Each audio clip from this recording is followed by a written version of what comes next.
Vous ne serez jamais tireuse d'élite chez les SEAL, Washington. Mitchell parlait fort pour que toute la classe puisse l'entendre. Les femmes comme vous n'ont pas ce qu'il faut pour les opérations réelles. Les autres candidats ont ri tandis qu'elle rangeait son fusil. Peut-être que la maintenance vous conviendrait mieux. Laissez le vrai travail aux hommes. Ces mots l'ont profondément blessée, mais elle a gardé sa dignité. Vos méthodes trop lentes feront mourir nos soldats.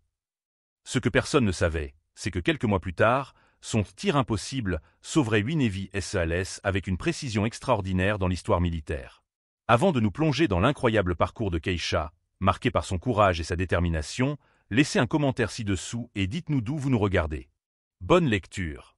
L'air des montagnes afghanes était rare et froid lorsque Keisha Washington ajusta sa position derrière le fusil modifié de son grand-père. À 3,8 km de là, un hélicoptère Apache tournait en rond, son pilote inconscient à cause du manque d'oxygène après que des éclats d'obus aient endommagé son système respiratoire. En contrebas, dans la vallée, 8 Navy SEALs étaient piégés. Les combattants talibans les avaient encerclés et ils n'avaient aucune issue. Leur seul espoir était cet hélicoptère Apache, mais le pilote ne pouvait pas les aider s'il était inconscient. Keisha essuya la sueur de son front malgré l'air froid de la montagne. Elle n'avait jamais tenté un tir aussi loin. Personne ne l'avait jamais fait. Le record militaire pour un tir confirmé par un sniper était d'un peu plus de 3 km. Elle s'apprêtait à tenter un tir à près de 4 km. À travers sa lunette, elle distinguait à peine l'hélicoptère. Le casque du pilote n'était qu'un petit point. Elle devait tirer assez fort pour le réveiller, mais pas assez pour le tuer. C'était impossible selon toutes les normes militaires. Le vent changea à nouveau de direction. Keisha ajusta une nouvelle fois sa lunette. Elle se souvint de la voix de son grand-père, il y a des années. La patience l'emporte sur la panique quand des vies en dépendent, mon enfant. Prends ton temps, étudie tout, et fais en sorte que ce tir compte. 8 soldats américains comptaient sur elle.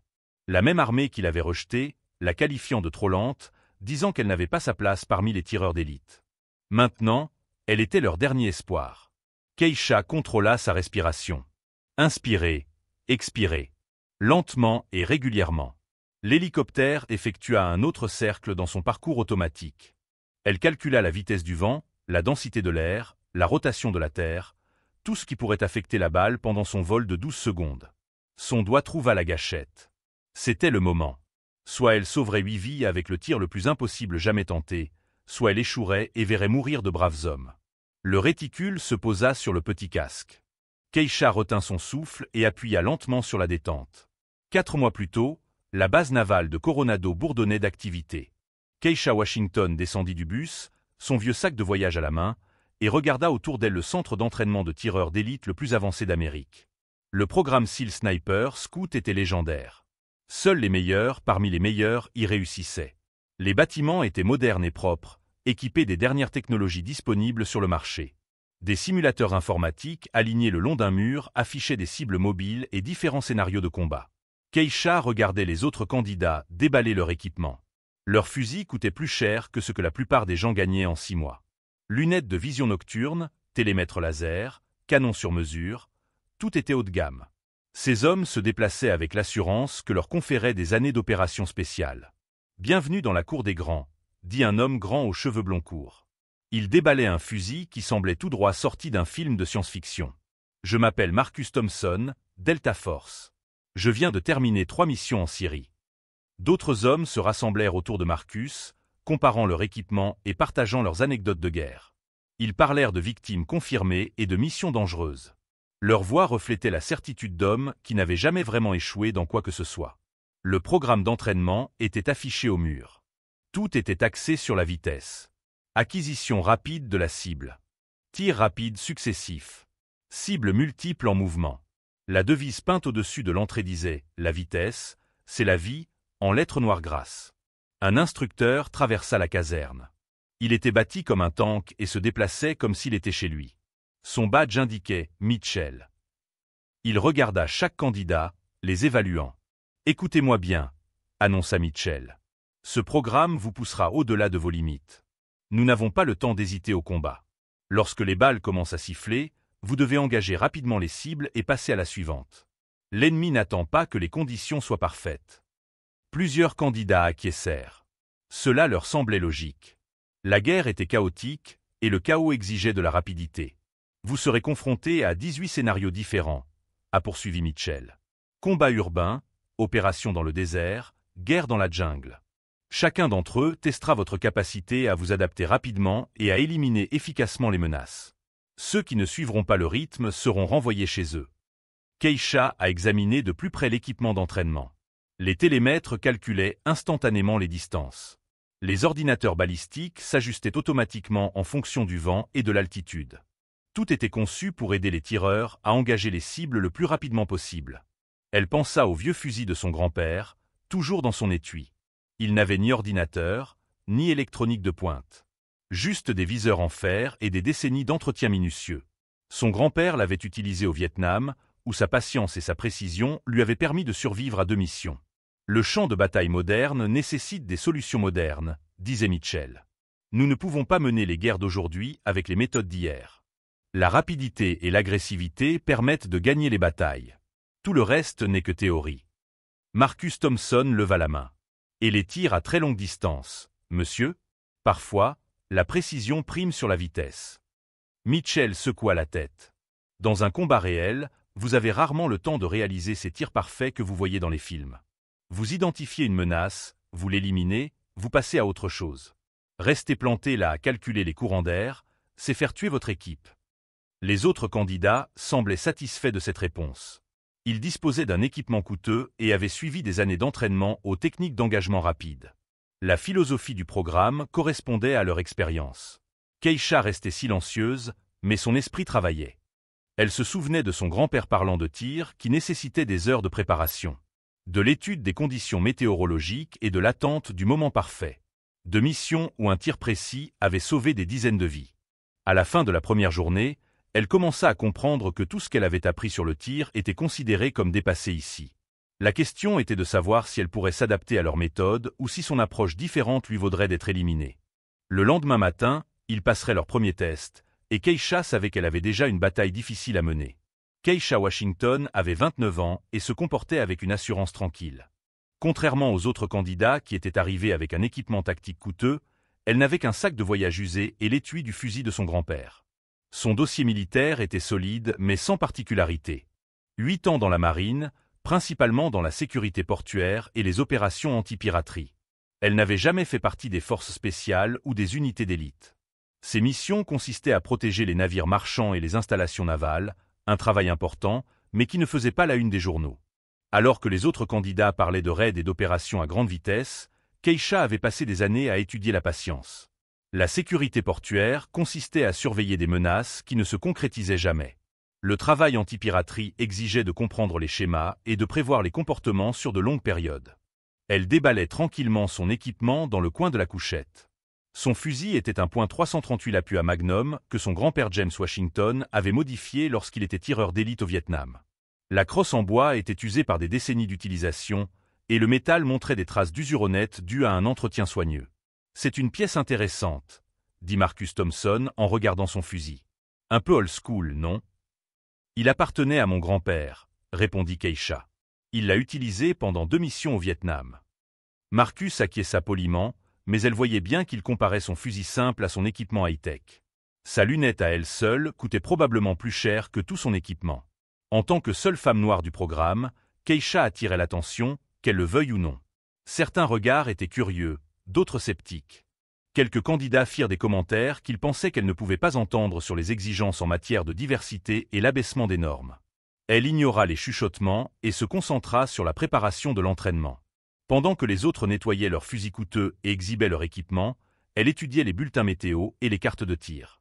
Son carnet se remplit de calculs sur les régimes des vents, les changements d'altitude et les conditions atmosphériques. « Tu fais beaucoup de maths », observa un autre candidat nommé Rodriguez. « Mon grand-père m'a appris que le tir est plus une science qu'un art », répondit Keisha. « La balle se moque de vos sentiments. Elle obéit aux lois de la physique. » Rodriguez semblait sincèrement intéressé. « La plupart d'entre nous nous fions à nos ordinateurs balistiques pour ce genre de choses. »« Les ordinateurs sont formidables jusqu'à ce qu'ils tombent en panne », répliqua Keisha. « Dans ce cas, il vaut mieux savoir comment faire à l'ancienne. » Ce soir-là, l'instructeur Mitchell a fait le tour des casernes pour vérifier l'équipement. Il s'est arrêté devant la couchette de Keisha et a regardé son fusil avec une désapprobation évidente. Washington, est-ce votre arme principale? Oui, monsieur. Mitchell a pris le fusil et l'a examiné de près. C'est un équipement digne d'un musée, Washington. Nous formons des guerriers pour le combat moderne, pas des reconstituteurs de la guerre civile. Plusieurs candidats ont gloussé à cette remarque. Keisha est resté impassible. Monsieur, ce fusil est en parfait état de marche et répond à toutes les exigences du programme. Répondre aux exigences minimales n'est pas la même chose qu'être à la hauteur, a rétorqué Mitchell. Lorsque vos coéquipiers sont équipés d'un matériel de pointe et que vous utilisez des antiquités, vous devenez un handicap. Il a reposé le fusil avec plus de force que nécessaire. J'espère que vous comprenez que ce programme ne tolère aucunement ceux qui ne sont pas à la hauteur des normes actuelles. Après le départ de Mitchell, le silence s'installa dans la caserne. Keisha sentait le poids de tous les regards posés sur elle. Elle s'attendait à des défis, mais l'hostilité était plus forte que prévu. Elle ouvrit le journal de son grand-père et lut ses notes sur les tactiques des tireurs d'élite au Vietnam. Son écriture décrivait la patience, l'observation et l'importance de bien comprendre son environnement avant d'agir. Un tir parfait vaut mieux que 100 tirs précipités, avait-il écrit. La vitesse sans précision n'est que du bruit. Alors que les lumières s'éteignaient, Keisha se demanda s'il y avait une place pour la philosophie de son grand-père dans le programme moderne de Mitchell.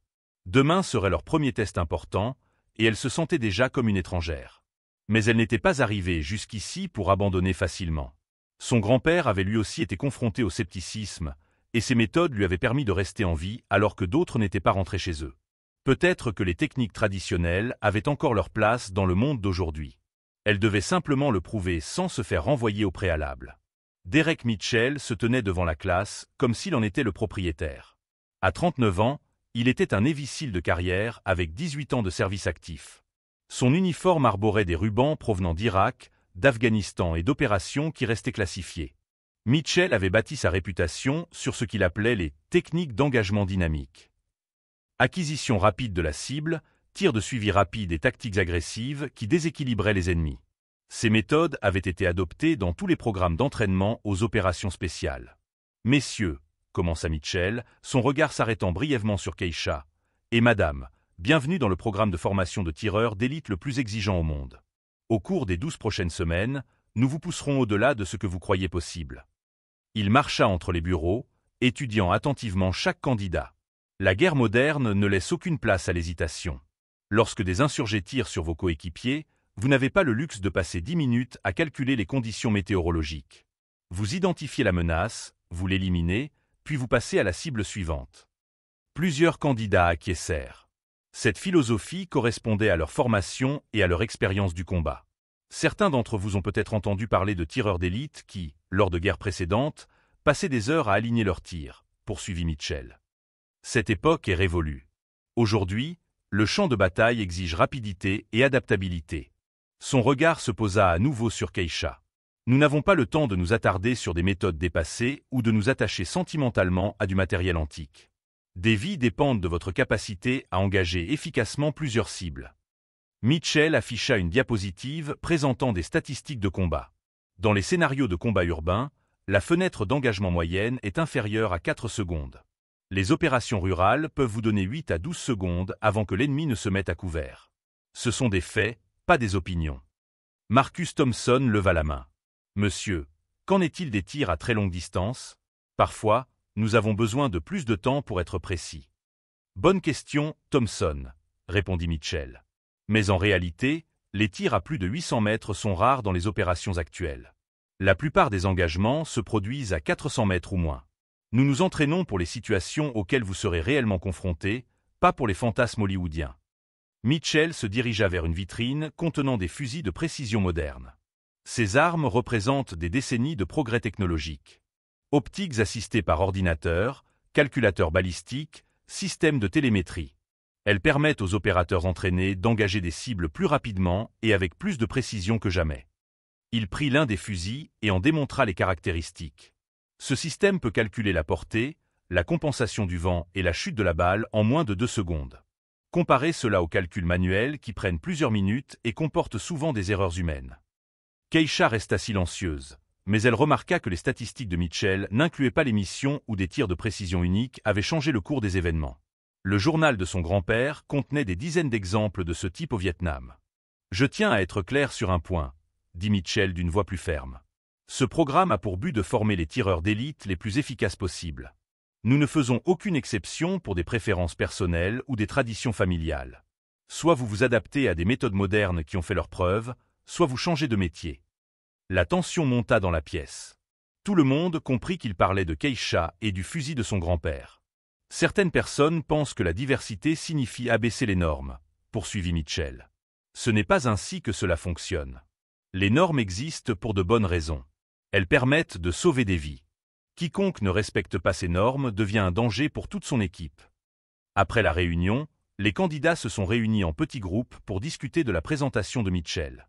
La plupart semblaient convaincus par ses arguments sur la rapidité et la technologie. « Cela me semble logique », a déclaré l'un des candidats. « Pourquoi rendre les choses plus difficiles qu'elles ne doivent l'être ? La technologie existe pour une raison, a convenu un autre. Utiliser du matériel ancien, c'est juste de l'orgueil obstiné. Keisha est retournée seule à sa couchette. Elle avait bien compris le message. Mitchell n'était pas seulement en désaccord avec ses méthodes, il considérait sa présence comme une menace pour l'intégrité du programme. Elle a ouvert le journal de son grand-père et a lu des récits de missions où la patience avait sauvé des vies. Des récits de tirs qui avaient nécessité des heures de préparation, mais qui avaient évité des combats plus importants. Des récits sur la différence entre tirer vite et tirer juste. Mitchell représentait tout ce que l'armée était devenue, axé sur la vitesse, la technologie et les tactiques agressives. Il croyait sincèrement que ses méthodes étaient supérieures et considérait son approche comme une pensée dangereuse et dépassée. Le lendemain aurait lieu leur premier test pratique, et Keisha savait que Mitchell chercherait n'importe quelle excuse pour prouver son point de vue sur les normes modernes par rapport aux méthodes traditionnelles. Le test Thunder était conçu pour distinguer les futurs tireurs d'élite SEAL de tous les autres. 18 cibles situées à des distances comprises entre 200 et 800 mètres, dispersées sur un champ de tir simulant des conditions de combat urbain. Les candidats disposaient exactement de 10 minutes pour atteindre toutes les cibles. « C'est la rapidité qui vous permet de rester en vie là-bas », a déclaré Mitchell au groupe. « L'hésitation peut coûter la vie à vos coéquipiers. Vous avez 10 minutes pour prouver que vous avez votre place dans ce programme. » Marcus Thompson est passé en premier. Son fusil coûteux passait sans difficulté d'une cible à l'autre. Le télémètre électronique, l'ordinateur balistique et la lunette laser fonctionnaient parfaitement ensemble. Il a terminé en 7 minutes et 12 secondes avec 17 tirs réussis, soit un taux de précision de 94%. « Excellent travail, Thompson », a déclaré Mitchell. C'est ainsi que se déroule la guerre moderne. Les autres candidats ont obtenu des résultats similaires. La plupart ont terminé en 7 à 8 minutes avec des taux de précision compris entre 80 et 90%. Leur équipement de haute technologie leur a permis d'acquérir rapidement leur cible et d'enchaîner les tirs. Puis ce fut le tour de Keisha. Elle s'est approchée de la ligne de tir avec le fusil de son grand-père. Pas d'aide électronique, pas d'ordinateur balistique, juste des viseurs métalliques et des décennies d'entretien minutieux. Les autres candidats l'observaient avec curiosité et un scepticisme à peine dissimulé. Keisha prit position et étudia le champ de tir. Elle identifia les courants d'air, calcula les distances manuellement et nota comment le soleil matinal affecterait chaque tir. Cela lui prit près de 2 minutes, soit le temps que les autres avaient passé à tirer. Son premier tir atteignit le centre de la cible située à 200 mètres. Une précision parfaite, mais un rythme méthodique. Alors que les autres avaient déjà atteint 3 ou 4 cibles à ce stade, elle n'avait tiré qu'une seule fois. Elle continua à travailler de manière systématique. Chaque tir nécessitait un calcul et un ajustement minutieux. Vitesse du vent, distance de la cible, changement d'altitude. Tout ce que son grand-père lui avait enseigné sur le tir de précision. Au bout de 5 minutes, elle avait touché 8 cibles avec une précision parfaite. Les autres candidats avaient déjà terminé à ce stade. Certains nettoyaient déjà leurs fusils. Mitchell consulta son chronomètre avec impatience. « Washington, vous devez accélérer le rythme. Ce n'est pas un entraînement de tir du dimanche. » Keisha ignora le commentaire et continua son approche méthodique. Chaque tir atteignait exactement sa cible, mais le temps continuait de s'écouler. Sa précision était irréprochable, mais sa vitesse restait constante.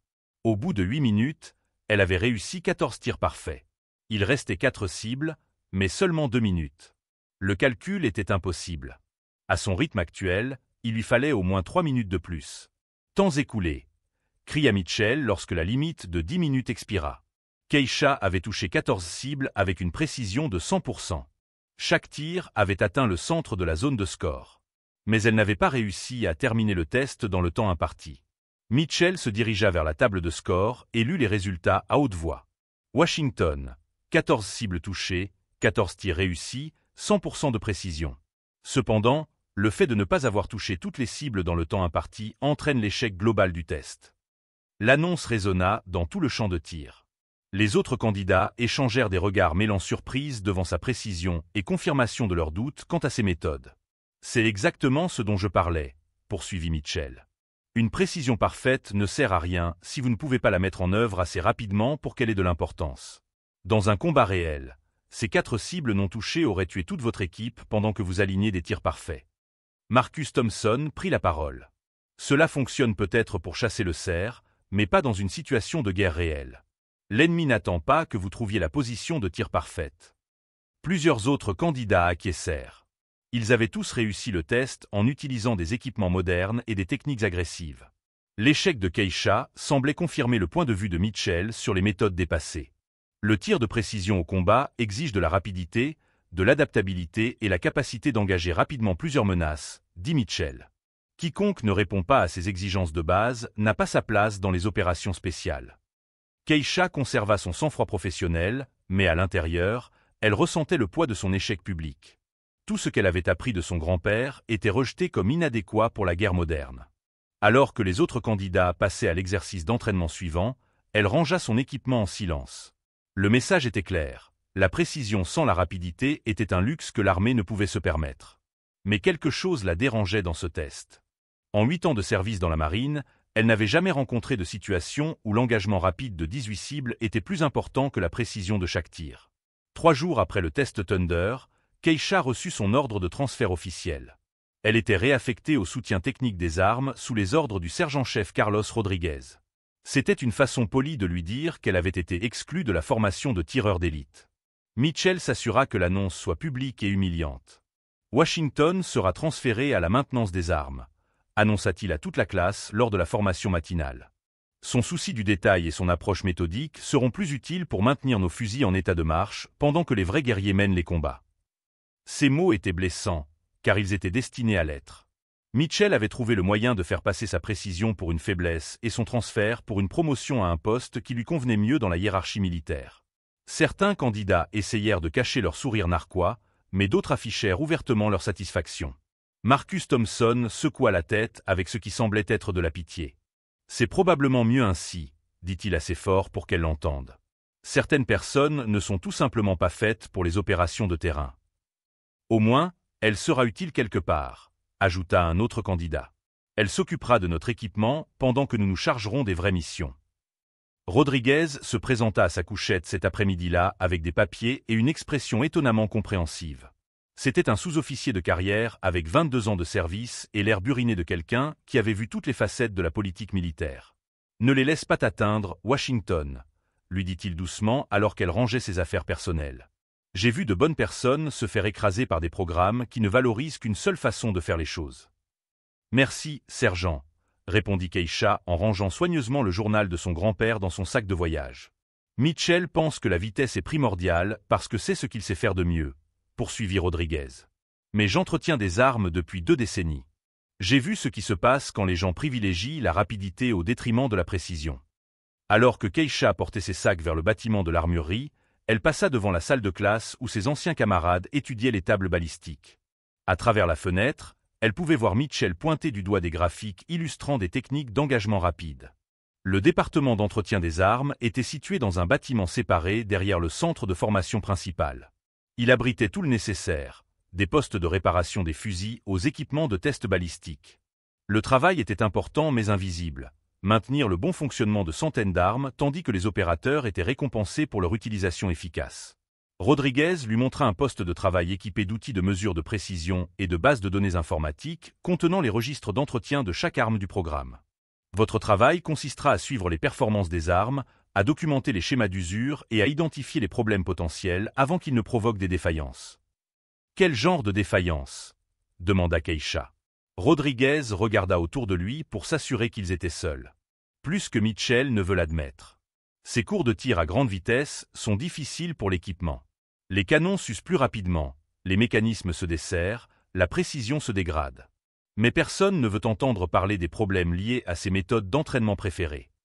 Il sortit un épais dossier contenant les rapports d'entretien. Ce sont les registres des 2 dernières années. Prêtez attention aux schémas. Vous les trouverez peut-être intéressants. Ce soir-là, seule dans ses nouveaux quartiers, Keisha commença à lire les dossiers de maintenance. Ce qu'elle découvrit était troublant. Les fusils appartenant aux diplômés du programme présentaient une usure excessive incompatible avec le tir de précision.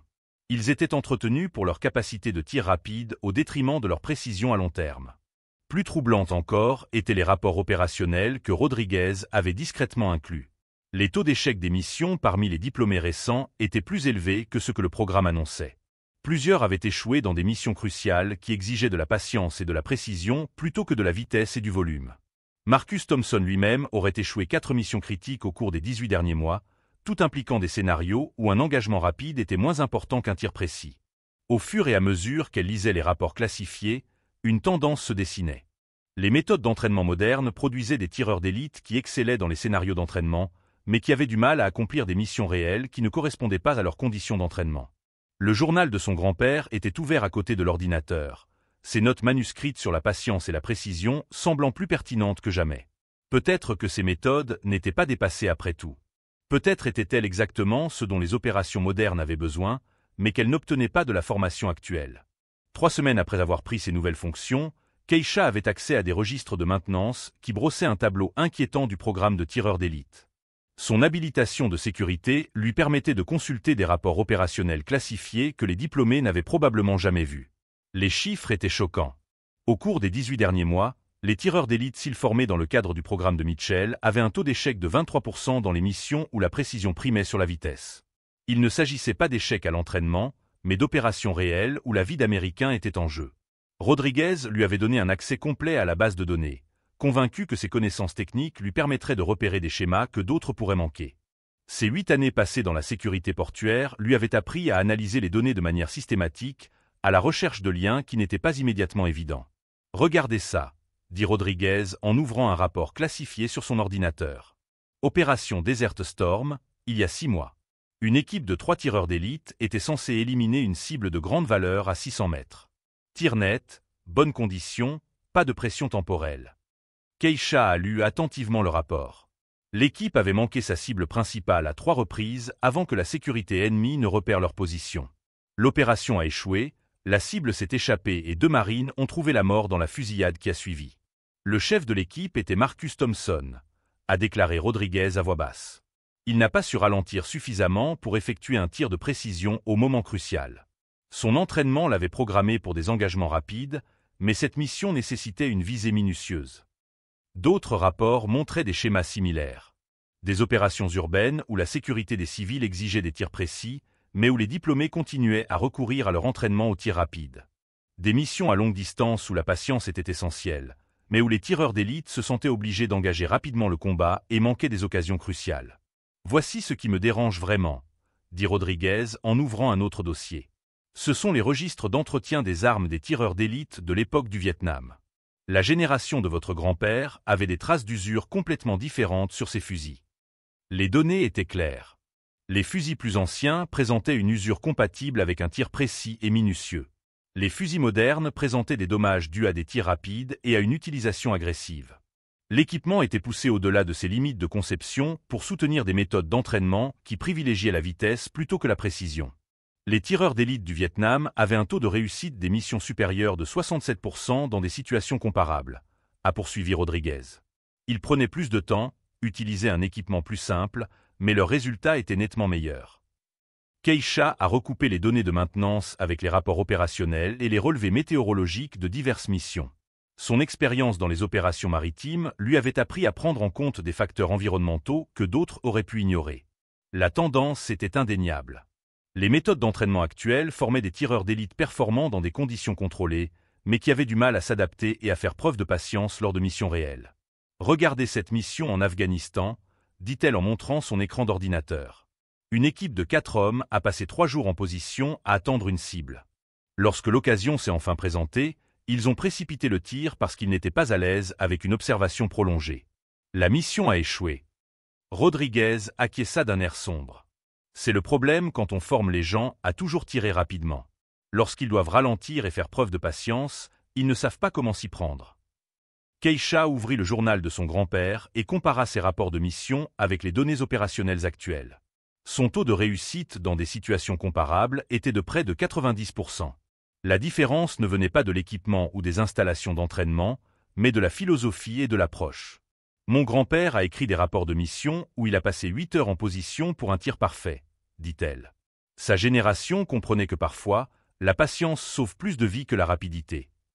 C'est exactement ce que nous sommes en train de perdre, répondit Rodriguez. La capacité de ralentir lorsque la précision importe plus que le temps de réaction. Au cours de la semaine suivante, Keisha compila des données exhaustives montrant le décalage entre les méthodes d'entraînement et la réalité opérationnelle. Son analyse révéla que les approches modernes fonctionnaient bien dans certains scénarios, mais échouaient systématiquement lorsque les missions exigeaient la patience et la précision que la génération de son grand-père avait maîtrisées. Les preuves étaient accablantes. L'armée formait des tireurs d'élite pour un type de guerre inadapté, et des gens mouraient à cause de cela.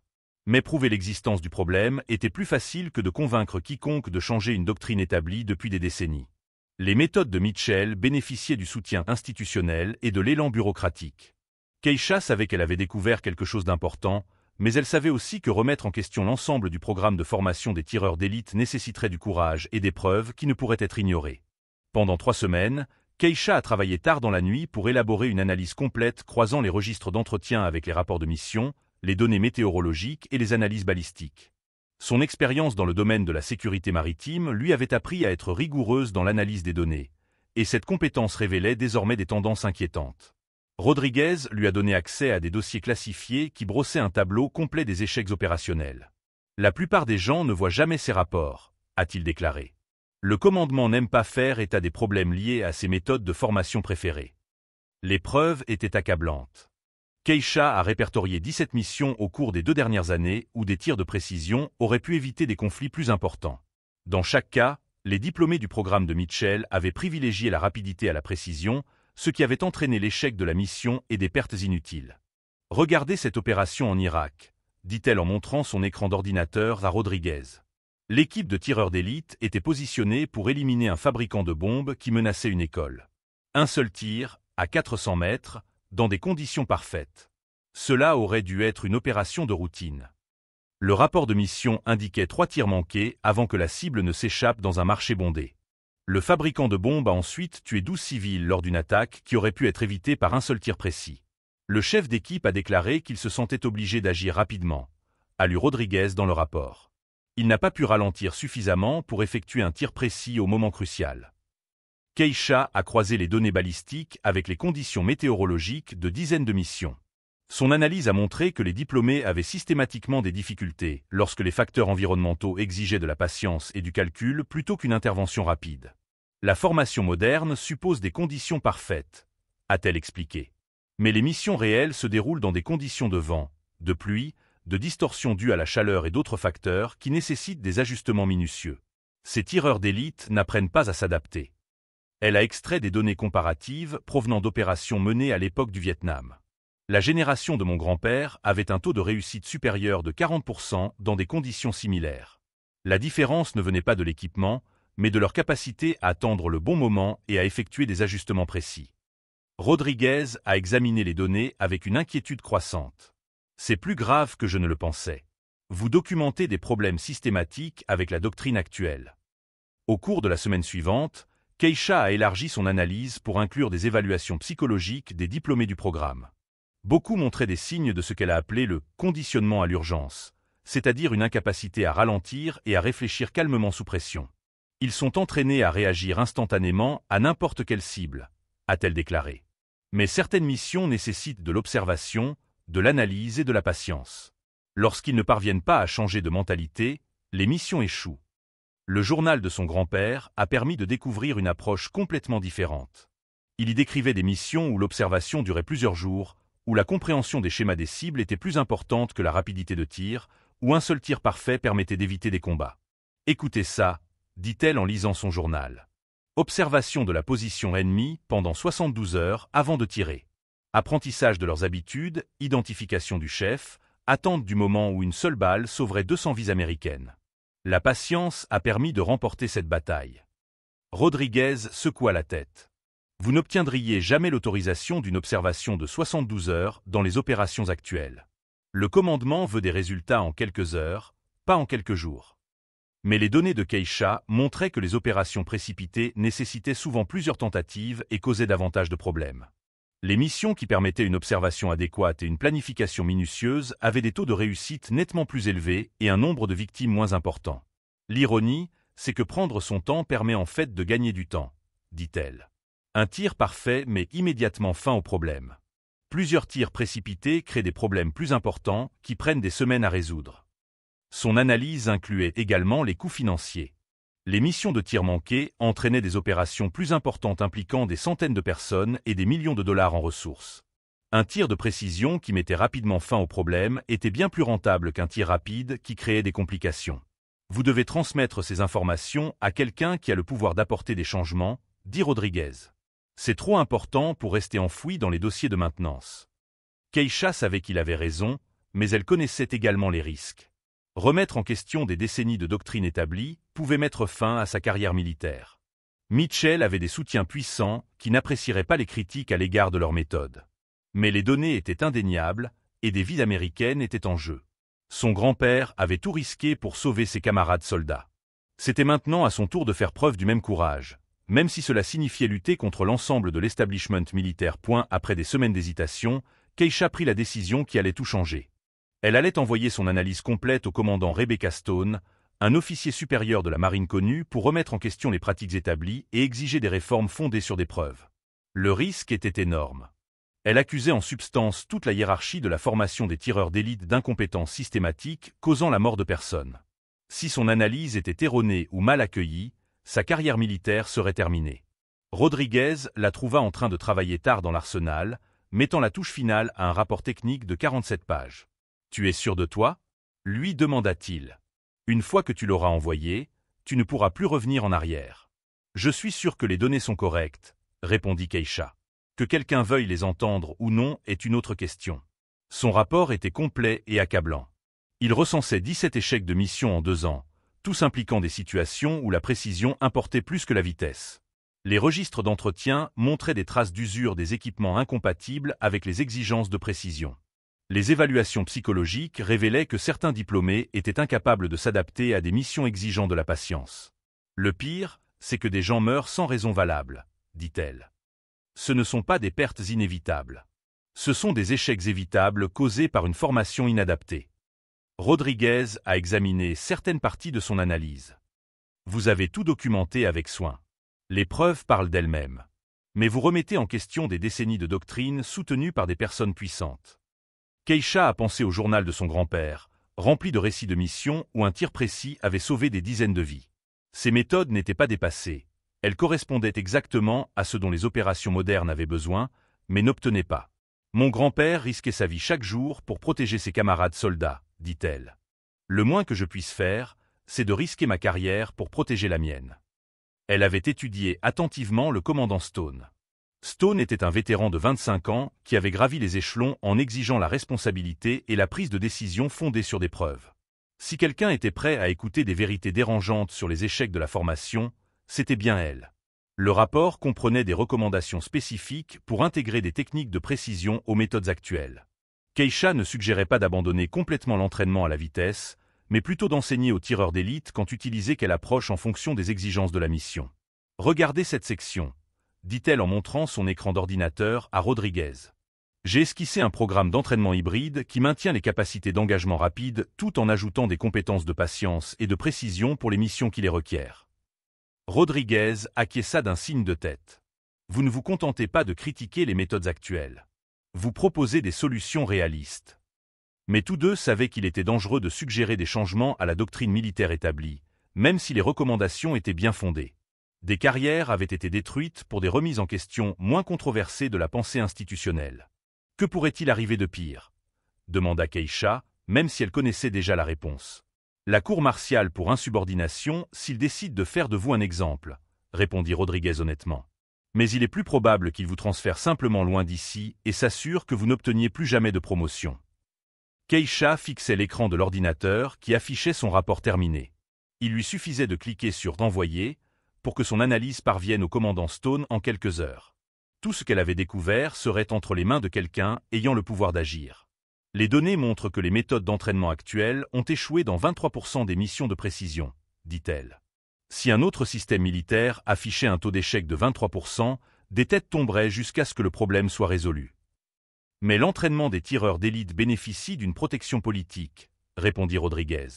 Les méthodes de Mitchell sont appréciées par les commandants qui aiment l'approche agressive.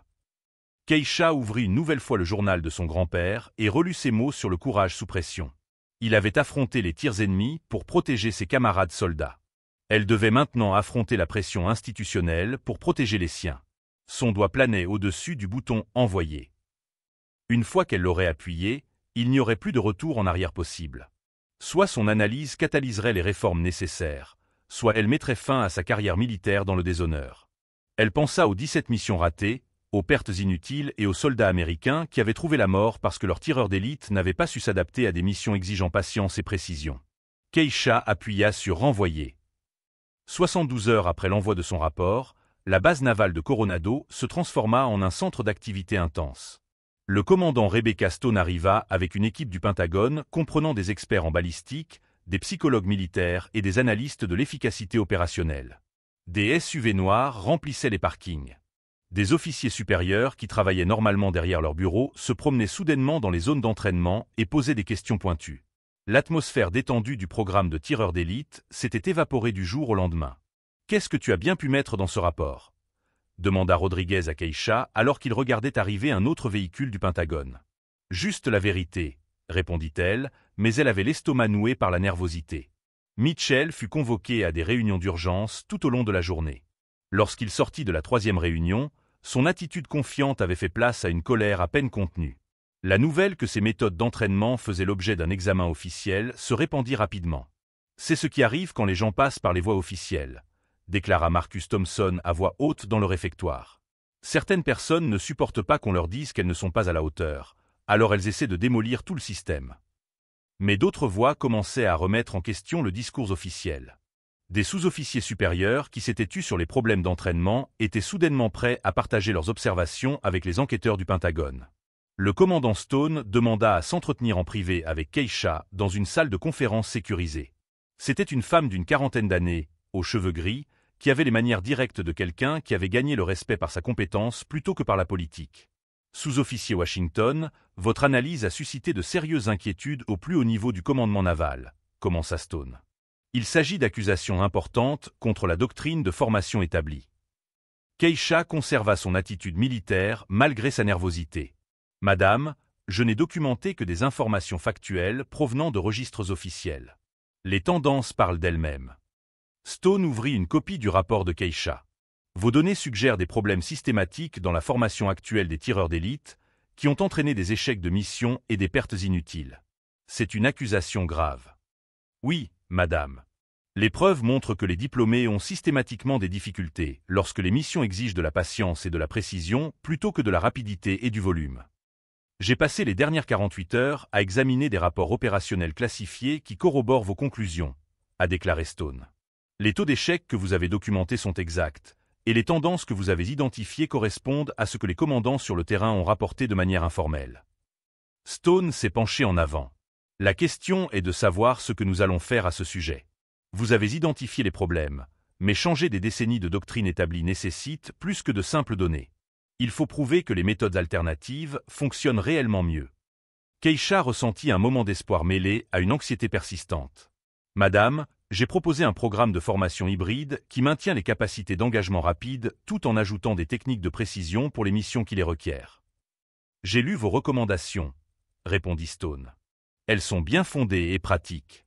Mais leur mise en œuvre impliquerait d'admettre que les méthodes actuelles sont fondamentalement défaillantes. C'est une position difficile pour les dirigeants militaires. Stone sortit des dossiers supplémentaires. Cependant, j'ai mené ma propre étude sur l'efficacité des tireurs d'élite au cours des 2 dernières années. Mes données confirment vos conclusions concernant la baisse des performances dans les scénarios de précision. La réunion se poursuivit pendant 2 heures. Stone posa des questions détaillées sur l'analyse de Keisha, son parcours et ses recommandations de réforme. Elle révéla également que des préoccupations similaires avaient été soulevées par les commandants sur le terrain, mais qu'elles n'avaient jamais été transmises aux responsables. Votre rapport nous a fourni l'analyse complète dont nous avions besoin pour justifier une révision complète du programme, a déclaré Stone. Mais comprenez que le changement ne se fera pas facilement.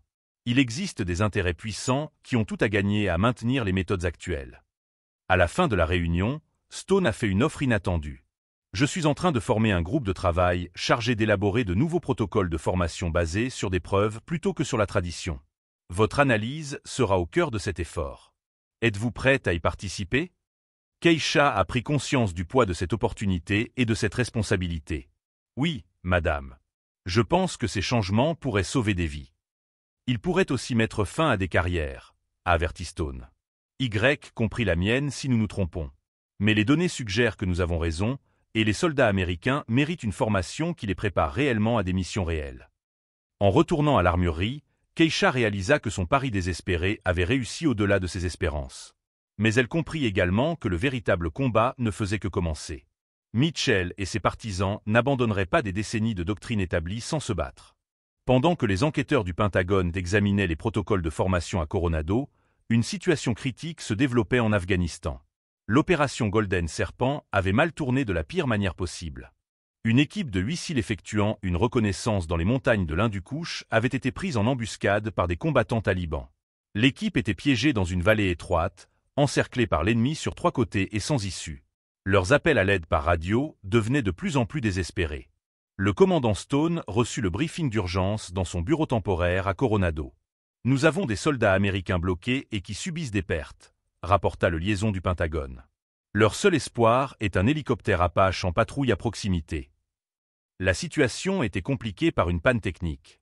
L'Apache AH-64E avait subi des dommages causés par des éclats d'obus au niveau de son système d'oxygène, et le pilote avait perdu connaissance à cause de l'hypoxie. L'hélicoptère volait en mode automatique, maintenant son altitude et sa vitesse, mais incapable de fournir le soutien aérien dont les SEALS piégés avaient désespérément besoin. Un autre pilote ne peut-il pas prendre le relais? Demanda Stone.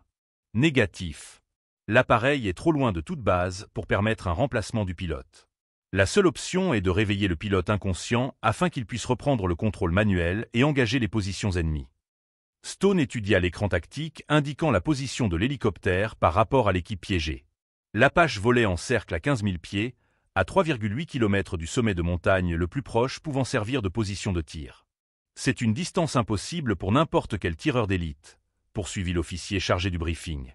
Personne n'a jamais tenté un tir à une telle distance, et encore moins touché une cible en mouvement avec suffisamment de précision pour réveiller quelqu'un sans le tuer. Stone regarda les officiers supérieurs réunis. Et nos meilleurs tireurs d'élite? Marcus Thompson a terminé premier de sa promotion. Thompson a été consulté.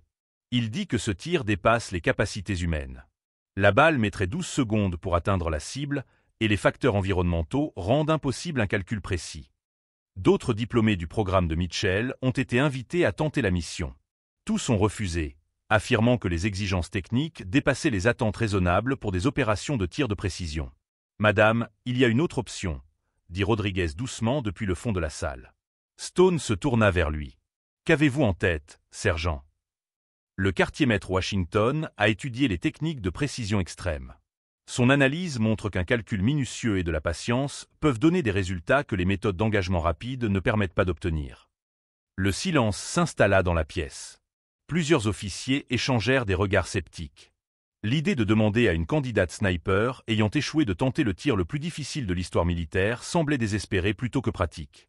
Son grand-père était un tireur d'élite désigné au Vietnam, poursuivit Rodriguez.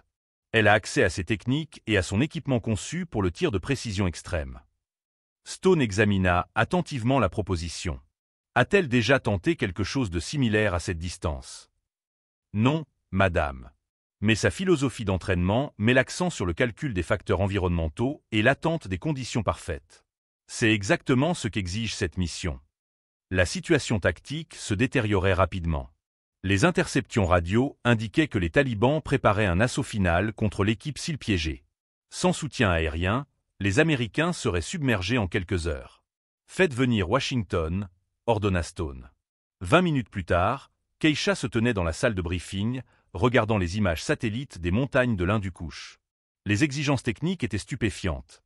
Un tir à 3,8 km sur une cible en mouvement nécessitant une force précise pour réveiller le pilote sans lui causer de blessures mortelles. Cela dépasse tout ce qui a jamais été tenté au combat, déclara Stone avec honnêteté.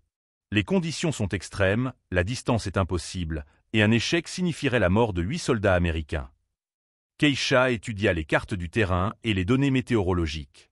La formation de son grand-père l'avait préparé à ce type de défi, analyser chaque variable et attendre le moment où la physique jouerait en sa faveur. « Madame, le tir est techniquement possible dans des conditions parfaites, dit-elle. Mais cela nécessiterait une infiltration vers une position offrant une ligne de vue dégagée, un calcul précis des facteurs environnementaux et l'attente du moment exact où toutes les variables convergent. » Stone regarda les officiers réunis dans la pièce. « Vous êtes notre seule option, Washington. Êtes-vous prête à essayer ?» Keisha avait 96 heures pour se préparer au tir le plus difficile jamais tenté dans l'histoire militaire. 72 heures à Coronado pour modifier l'équipement et planifier la mission, suivi de 24 heures de transport militaire vers la zone de combat. Rodriguez a réuni une équipe technique pour modifier le fusil de son grand-père avec des systèmes avancés tout en conservant le mécanisme qu'elle connaissait parfaitement. Nous ajoutons un ordinateur balistique et un télémètre, mais nous conservons vos viseurs métalliques comme solution de secours, a-t-il expliqué. Le fusil doit fonctionner dans des conditions extrêmes, a déclaré Keisha en étudiant les bulletins météorologiques de l'Afghanistan. L'air raréfié, les variations de température et la poussière pourraient bloquer les composants électroniques. L'équipe a travaillé sans relâche pour installer des composants électroniques robustes et tester chaque système à plusieurs reprises. Le fusil devait être absolument fiable, car il n'y aurait pas de seconde chance. Keisha a passé tout son temps libre à étudier les données environnementales de la région de l'Hindu-Kush. Les effets de l'altitude sur la trajectoire des balles, les régimes de vent à différentes altitudes, les variations de température tout au long de la journée. Chaque facteur susceptible d'influencer la balle pendant son vol de 12 secondes devait être calculé avec précision. La cible se déplacera à environ 290 km/h, a-t-elle noté, en effectuant des calculs balistiques. Je dois anticiper la trajectoire de l'hélicoptère avec une précision extrême, en tenant compte de la dérive du haut vent et de la chute de la balle sur 3,8 km. Le journal de son grand-père contenait des notes détaillées sur les techniques de tir à longue distance développées au Vietnam. Contrôle de la respiration, discipline de la gâchette et préparation mentale nécessaires pour tirer sous une pression extrême. Elle a lu chaque page plusieurs fois, absorbant des décennies d'expérience durement acquises. Le commandant Stone vérifiait régulièrement ses progrès. Le Pentagone suit cette mission de près, a-t-elle déclaré. Une réussite pourrait valider toute votre analyse sur l'entraînement de précision. Un échec serait considéré comme la preuve que les méthodes traditionnelles étaient correctes. Je comprends les enjeux, madame, répondit Keisha. Mais je dois me concentrer sur les exigences techniques. La politique n'aura aucune incidence sur la trajectoire des balles. Le vol en C-130 vers l'Afghanistan dura 14 heures. Keisha mit ce temps à profit pour mémoriser les conditions météorologiques, étudier les images satellites de la position de tir et passer en revue tous les aspects du plan de mission. Il lui était impossible de dormir, tant l'exécution parfaite de la mission était cruciale. À la base aérienne de Bagram, elle rencontra l'équipe des opérations spéciales qui l'accompagnerait jusqu'à la position de tir. Le chef de l'équipe était sceptique quant aux chances de succès de la mission. « Madame, avec tout le respect que je vous dois, ce tir va à l'encontre des lois fondamentales de la physique, dit-il. Nous n'avons jamais rien vu de tel. Moi non plus, admit Keisha. Mais les calculs montrent que c'est possible dans des conditions parfaitement adaptées. L'itinéraire d'infiltration nécessitait un déplacement de 14 heures à travers le territoire contrôlé par les talibans pour atteindre un sommet rocheux offrant une vue dégagée sur la vallée où les SEALS étaient piégés. Chaque pas devait être silencieux et invisible. Une fois que nous serons en position, vous n'aurez qu'une seule chance, avertit le chef d'équipe. Les patrouilles ennemies finiront par nous trouver. Vous n'avez droit qu'à un seul tir, puis nous nous retirerons immédiatement. Pendant le vol en hélicoptère vers le point d'insertion, Keisha a procédé au dernier réglage de son équipement et a vérifié une dernière fois les données environnementales. Vitesse et direction du vent, densité de l'air, gradient de température. Chaque variable devait être parfaite. Souviens-toi de ce que ton grand-père t'a enseigné, lui avait dit Rodriguez avant qu'elle ne quitte Coronado. La patience l'emporte sur la panique quand des vies en dépendent. Alors que l'hélicoptère approchait de la zone de largage, Keisha sentit le poids de 8 vies américaines dépendre de sa capacité à réussir un tir impossible. Tout ce qu'elle avait appris sur le tir de précision, toutes les techniques que son grand-père lui avait transmises, allaient être mis à l'épreuve au cours des prochaines 24 heures. La mission qui avait commencé par son échec à l'école de tireurs d'élite était sur le point d'aboutir dans les montagnes d'Afghanistan, où les méthodes traditionnelles de précision allaient soit prouver leur efficacité, soit échouer de manière catastrophique devant l'ensemble de l'establishment militaire. Dans tous les cas, il ne ferait aucun doute que la patience et la précision avaient encore leur place dans la guerre moderne. Après 14 heures de progression prudente en territoire ennemi, Keisha et l'équipe des opérations spéciales atteignirent le sommet rocheux surplombant la vallée, où 8 SEALS restaient piégés. L'hélicoptère Apache apparut comme un point lointain dans le ciel matinal, continuant à voler selon son itinéraire automatique avec son pilote inconscient. La position de tir était exactement comme l'avaient promis les images satellites. Une formation rocheuse solide offrant un soutien stable, une ligne de vue dégagée sur la vallée et un avantage en termes d'élévation qui faciliterait le tir à très longue distance. Keisha établit sa position de tir en utilisant les techniques que son grand-père lui avait enseignées des décennies plus tôt. Elle cala le fusil dans les rainures naturelles de la roche, créant ainsi la plateforme la plus stable possible pour le tir à 3,8 km qui déterminerait la vie ou la mort de 8 Américains. La cible maintient une trajectoire circulaire à 15 000 pieds, rapporta l'observateur avancé de l'équipe. Vitesse d'environ 180 miles par heure, effectuant un tour complet toutes les 4 minutes. Les conditions environnementales changeaient constamment. La vitesse du vent variait selon l'altitude, la densité de l'air fluctuait avec la température et les effets thermiques du sol désertique créaient des turbulences imprévisibles. Chaque facteur allait influencer la balle pendant son vol de 12 secondes dans l'air raréfié de la montagne. Keisha passa 2 heures et demie à étudier ces micromodèles, attendant le moment où toutes les variables s'aligneraient parfaitement. Le journal de son grand-père lui avait appris que la patience était plus importante qu'un équipement parfait lorsqu'on tentait des tirs impossibles. Une patrouille talibane a été repérée à 2 km au sud, rapporta calmement le chef d'équipe. Nous devons terminer cette mission et nous retirer rapidement. À travers sa lunette, l'hélicoptère Apache était à peine visible. Le casque du pilote n'était qu'un minuscule reflet au loin. Elle devait le toucher avec exactement la bonne force, suffisante pour le réveiller par le choc, mais pas assez pour lui causer des blessures graves ou la mort. L'ordinateur balistique fournissait des mises à jour continues sur la portée, la compensation du vent et les calculs de chute de la balle. Mais Keisha s'appuyait également sur son intuition, développée au fil des années passées à étudier les techniques de son grand-père et à comprendre comment les facteurs environnementaux affectaient la précision du tir. À 9h47, toutes les conditions étaient réunies. Les vents s'étaient alignés, les effets thermiques s'étaient stabilisés et l'hélicoptère avait atteint la position optimale dans son circuit circulaire. Keisha disposait d'environ 30 secondes avant que les conditions ne changent à nouveau. Elle contrôla sa respiration en utilisant la technique que son grand-père lui avait enseignée. Inspirer lentement, retenir, expirer lentement, retenir. Son rythme cardiaque descendit à son niveau minimum soutenable. Tous ses muscles se détendirent, sauf ce nécessaire pour maintenir un alignement parfait de sa vue. Le réticule s'est posé sur le minuscule reflet du casque. Keisha a calculé une dernière fois la distance d'avance, en tenant compte de la vitesse de l'hélicoptère et du temps de vol de 12 secondes de la balle. Le tir devait atteindre une cible mobile de la taille d'une assiette à une distance de près de 4 km. Cible en vue, a-t-elle murmuré. La détente fut nette et parfaite, exactement comme son grand-père le lui avait appris 40 ans plus tôt lors de leur séance d'entraînement derrière sa maison. Le fusil recula contre son épaule avec une autorité familière, envoyant la balle spécialement modifiée dans son voyage impossible à travers l'air raréfié de l'Afghanistan. Pendant 12 secondes, 8 vies américaines furent suspendues à un fil, tandis que la physique et la précision rivalisaient contre des chances impossibles. La balle suivit une trajectoire précise à travers plusieurs zones de vent, gradients de température et couches atmosphériques qui auraient déjoué toute technique d'engagement rapide. À travers sa lunette, Keisha observa le petit hélicoptère au loin, attendant le moindre signe indiquant que son tir avait atteint sa cible. L'Apache poursuivait son vol automatique, ne montrant aucun changement immédiat qui aurait pu indiquer un succès ou un échec. Puis, soudain, l'hélicoptère rompit sa trajectoire circulaire. Le pilote s'était réveillé. Le contrôle manuel avait été rétabli. En quelques secondes, l'Apache plongeait vers le fond de la vallée où les positions talibanes encerclaient l'équipe s'il piégeait. Cible acquise en contrôle manuel, rapporta l'observateur avancé avec étonnement dans la voix. Missile Elfir engagé contre les positions ennemies.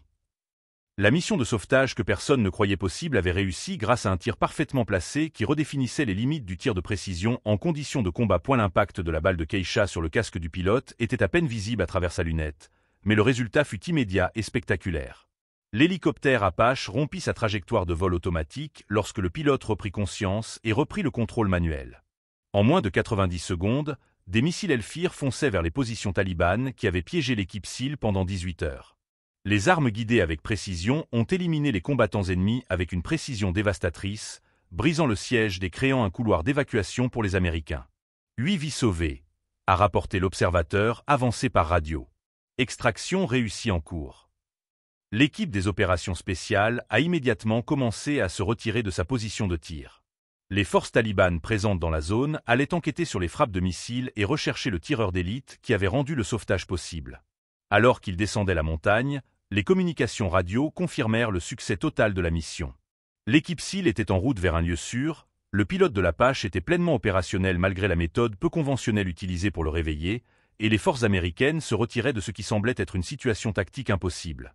La nouvelle du tir réussi se répandit rapidement à travers les réseaux de communication militaires. Une femme qui avait été jugée inapte à la formation de tireur d'élite venait de réaliser l'exploit le plus extraordinaire de tir de précision de l'histoire militaire. À la base navale de Coronado, Rodriguez reçut le rapport de mission avec un mélange de fierté et de satisfaction. Exactement comme son grand-père le lui avait enseigné, dit-il au commandant Stone. La patience l'emporte sur la panique quand tout est en jeu. Mitchell et ses partisans furent contraints de reconnaître que leur philosophie d'entraînement était fondamentalement erronée. Les techniques d'engagement rapide qu'ils prenaient n'auraient jamais pu réussir à 3,8 km contre une cible en mouvement dans des conditions environnementales extrêmes. Marcus Thompson, qui avait publiquement remis en question les méthodes de Keisha et rejeté ses capacités, s'est retrouvé à étudier des rapports de mission qui remettaient en cause tout ce qu'il croyait savoir sur les opérations modernes de tireurs d'élite. Le tir qui a sauvé 8 vies américaines avait été réalisé à l'aide de techniques que sa formation avait spécifiquement rejetées. Cela change tout ce que nous pensions savoir sur le tir de précision, a admis Thompson à ses camarades diplômés. Peut-être avons-nous abordé cela de la mauvaise manière. Les responsables du Pentagone, qui étaient initialement sceptiques quant à la révision de la doctrine de formation établie, avaient désormais la preuve concrète que des méthodes alternatives pouvaient donner des résultats impossibles à obtenir avec les approches conventionnelles. Le succès de la mission confirmait l'analyse de Keisha sur le décalage entre la formation et la réalité opérationnelle.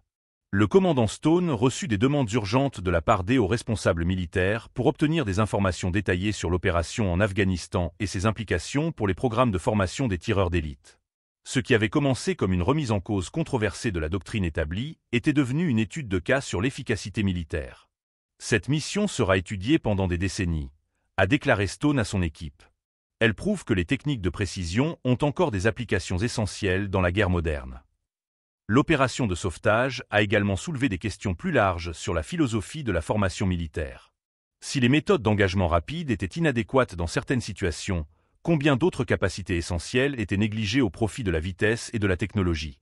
Les commandants sur le terrain, qui avaient discrètement remis en question l'efficacité de la formation actuelle des tireurs d'élite, se sentaient désormais confortés dans leurs préoccupations. La mission en Afghanistan avait fourni la preuve indéniable que la patience et la précision pouvaient permettre d'atteindre des objectifs hors de portée des méthodes conventionnelles. Quelques heures après le sauvetage réussi, l'exploit de Keisha était discuté au plus haut niveau de la hiérarchie militaire. Le tir qui semblait impossible avec les méthodes de formation standard avait été réalisé par quelqu'un dont les méthodes avaient été rejetées comme dépassées et inadéquates. Les mêmes techniques qu'il avait fait échouer lors du test Thunder, calcul minutieux, analyse de l'environnement et volonté d'attendre les conditions parfaites, s'étaient avérées essentielles pour le tir le plus difficile jamais tenté au combat. Alors que l'hélicoptère de sauvetage la ramenait à la base, Keisha réfléchissait au chemin parcouru depuis son échec en tant que candidate sniper jusqu'à son rôle d'architecte de ce qui pourrait devenir une révolution dans la philosophie de la formation militaire. 8 soldats américains étaient en vie parce qu'elle avait fait confiance à la sagesse de son grand-père en matière de patience et de précision plutôt qu'à la pression institutionnelle en faveur de la rapidité et de l'agressivité. 8 mois après le tir impossible en Afghanistan, Keisha Washington se tenait dans son nouveau bureau à la base navale de Coronado. La plaque en laiton sur son bureau indiquait « Directrice, Washington Institute for Precision Marksmanship Excellence ». Le même établissement qui avait rejeté ses méthodes portait désormais son nom et enseignait sa philosophie.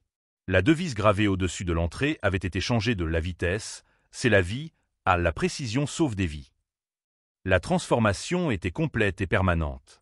Derek Mitchell avait été discrètement transféré à un poste administratif au Pentagone, où ses méthodes d'entraînement agressives n'influenceraient plus les futurs tireurs d'élite. Le programme qu'il avait mis en place au fil des décennies était systématiquement remplacé par un enseignement fondé sur des preuves qui privilégiaient la patience et la précision plutôt que la rapidité et la technologie. Marcus Thompson fut l'un des premiers diplômés du programme entièrement réformé. Celui-là même qui avait autrefois rejeté les méthodes de Keisha, les jugeant inadéquates pour la guerre moderne, reconnaissait désormais humblement qu'il avait dû désapprendre des années d'habitudes limitantes développées lors de formations à l'engagement rapide. « Je pensais être un tireur d'élite accompli », a déclaré Thompson lors de son discours de remise des diplômes. Mais je n'avais été formé que pour un seul type de mission.